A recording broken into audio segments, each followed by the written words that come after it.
tepatnya di depan Masjid Jami Kota Sigi. Inilah suasana daripada Kota Sigi yaitu Aceh. Ini merupakan acara tahunan setiap malam Lebaran yang ada di Kota Sigi ini. Kalau untuk lebih lanjutnya, mari kita lihat beberapa mobil pawai takbiran yang melintasi daripada Kota Sigi ini. Oke. Allahu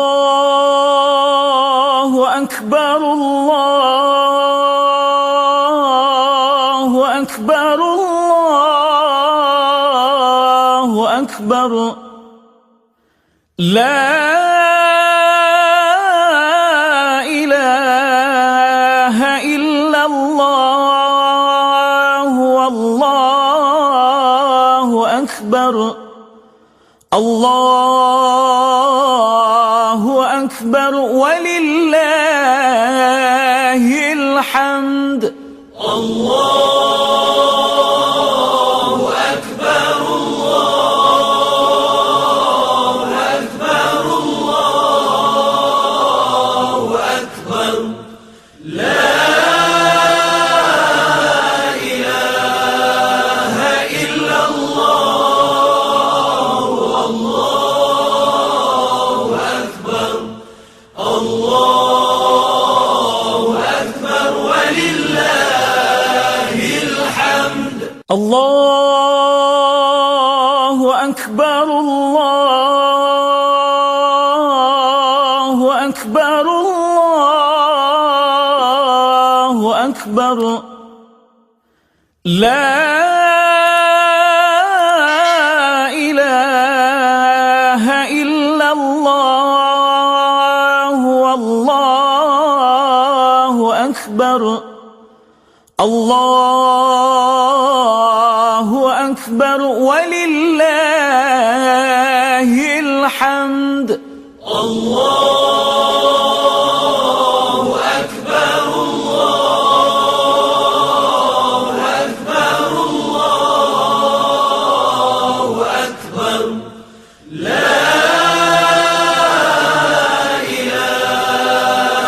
ilaha illallah, wallahu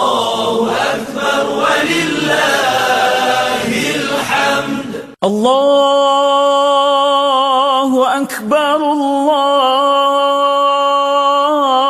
Allahu akbar, Allahu akbar.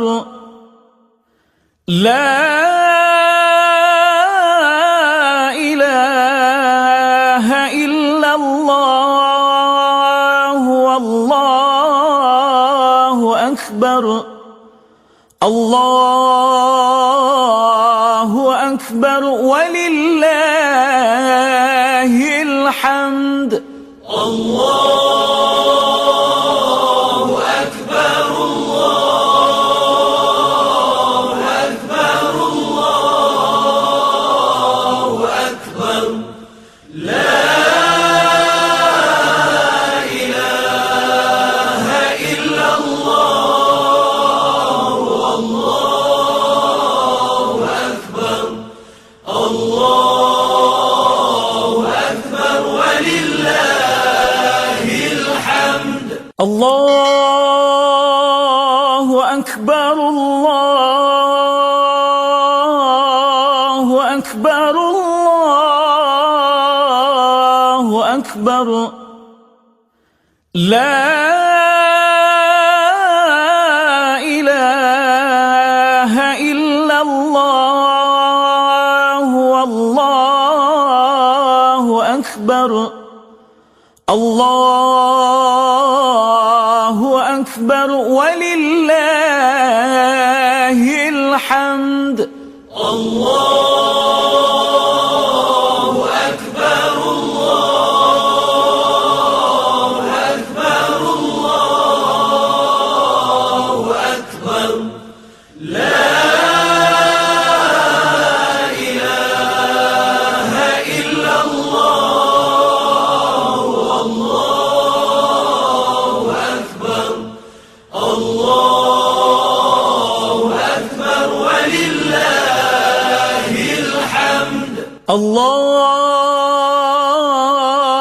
أكبر الله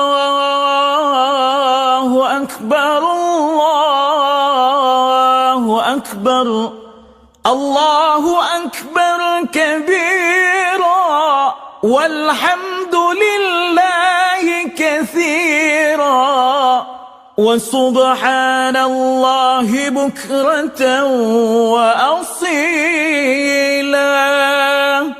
لا إله إلا الله ولا نعبد إلا إياه مخلصين له الدين ولو كره الكافرون لا إله إلا الله وحده صدق وعده ونصر عبده وأعز جنده.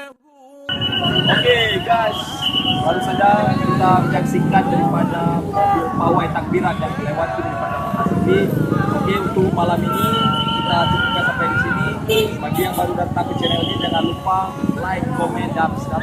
Okey guys, thank you. Assalamualaikum warahmatullahi wabarakatuh.